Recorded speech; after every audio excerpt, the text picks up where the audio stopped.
And in that context, I made it clear I did not agree with the idea of saying the election was stolen and putting out this stuff, which I told the president was and I didn't want to be a part of it, and that's one of the reasons that went into me deciding to leave when I did. I observed, I think it was on December 1st, that how can you can't live in a world where the incumbent administration stays in power based on its view, unsupported by specific evidence, that there was fraud in the election. Hi again, everybody. How bad is it? It's so bad that we're going to call that point A, okay? And we all know what Bill Barr's record was as Attorney General, but because of statements like that and testimony like that, that was before the January 6th Select Committee, point A represents the safe and secure presidential elections, national elections we have enjoyed in our country without interruption over the course of this century. And then point Z. That is the nightmare scenario. A president who has already exhibited a willingness and interest and effort to disrupt the peaceful transfer of power, encouraging violence if it's necessary, with an unfettered control over our election systems. It is difficult to pinpoint precisely where we are today, right now, this hour, on that sliding scale between A and Z. But this afternoon's developments make it abundantly clear we are straying further and further from point A and lurching ever closer and closer to point Z. The latest reporting from MS Now, quote, Donald Trump has directed his White House counsel's office to explore the feasibility of an executive order requiring proof of citizenship for voter registration and photo identification at polling locations nationwide, even as his own lawyers have warned the moves would likely run into legal trouble, according to a senior White House official who spoke anonymously. Office of Management and Budget Director Russ Vought and White House Staff Secretary Will Scharf are among those overseeing the effort to determine whether a legally viable path forward on this stuff exists. It is the latest sign that Donald Trump intends to reshape American elections and unilaterally and without congressional buy-in test the limits of his executive authority. The only part of that is more chilling than the idea of a unilateral executive order that could disenfranchise a large number of American voters with the stroke of a pen, was that phrase toward the end of the reporting, quote, the latest sign, because it is, as we've been chronicling here, just a piece, albeit a very important one, of that drift ever closer to point Z on the spectrum. Case in point, brand new reporting in the Washington Post out late this afternoon, quote, pro-Trump activists who say they're in coordination with the White House are circulating a 17-page draft executive order that claims China interfered in the 2020 election as a basis to declare a national emergency that would unlock extraordinary presidential power over voting. Donald Trump has repeatedly previewed a plan to mandate voter ID and to ban mail-in ballots in November's midterm elections. The activists expect their draft will figure into Trump's promised executive order on the issue. The White House declined to elaborate on Trump's plans. Considering those two pieces of reporting from today as a pair, you can ask yourself, in our nation's 250-year history, have there been 250 days more important to the health and well-being and survival of our democracy than the span between this afternoon and Election Day? Because point Z is calling, and we might be closer to it than you think. That's where we start the hour. With me at the table, senior White House reporter Vaughn Hilliard, who's bylined on that reporting we read from. Also joining us, president of the Brennan Center for Justice at NYU Law, Michael Waldman, is here. With me at the table, Democratic strategist and Columbia University professor, MS Now political analyst Basil Smikle is here, and Michael Feinberg is still with us as well. Vaughn, take me behind your reporting. The President of the United States is currently surrounded by a White House staff that is trying to keep him focused on the economy around the midterm elections. But the reality is that Donald Trump is not in the same headspace. And there are people like Cleta Mitchell, Kurt Olson, Steve Bannon that are keeping this issue alive. That is how it's made its way into the State of the Union address.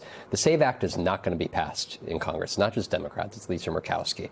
And so the president is seeking potentially to use this executive order to try to institute not only proof of citizenship requirement for voter registration, but also proof of identification at polling places across the country this November. The reality, though, is the legal part of this. And it is quite clear that, number one, states and localities administer elections, and that if there are going to be federal changes to the rules of voting, it has to be passed by Congress. That is what the Constitution says. And so the question here, though, is how does this White House try to appease Donald Trump so he feels like he is doing something? This executive order is it, while also understanding we are 7 months away, and there are other people, Cleta Mitchell, Steve Bannon, that have much greater and grander ideas of how to impact these midterm elections. I mean, it brings you back to we've been talking about the January 6th Select Committee investigation a lot today, but it brings you back to the cinematic scenes of lurching and lunging and swearing and cussing and whatever else was going on in the Oval Office, which makes my stomach flip over a few times, over his efforts to seize voting machines and do things like this before. Just help me understand why. I mean, I guess it's because the quality of the people around him is underneath the quality of the people that were around in 2020. And Donald Trump is ultimately going to get what he wants, right? You can talk about Kash Patel and whether his job is on the line or not, but guess what? Kash Patel is going and executing an FBI search of Fulton County. His director of national intelligence, right? He doesn't have to agree with her assessment about Iran's nuclear capabilities, but she's down there in Fulton County.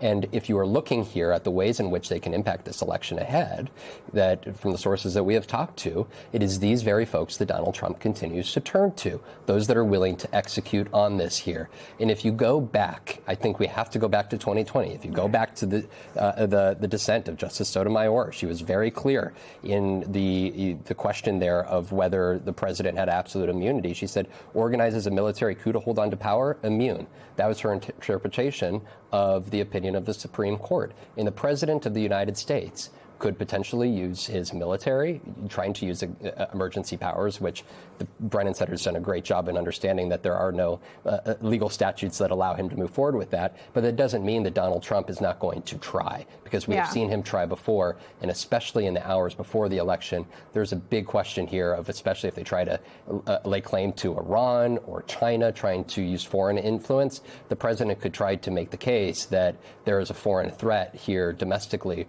that it makes it incumbent upon him to, whether it be seize voting machines, which he considered doing.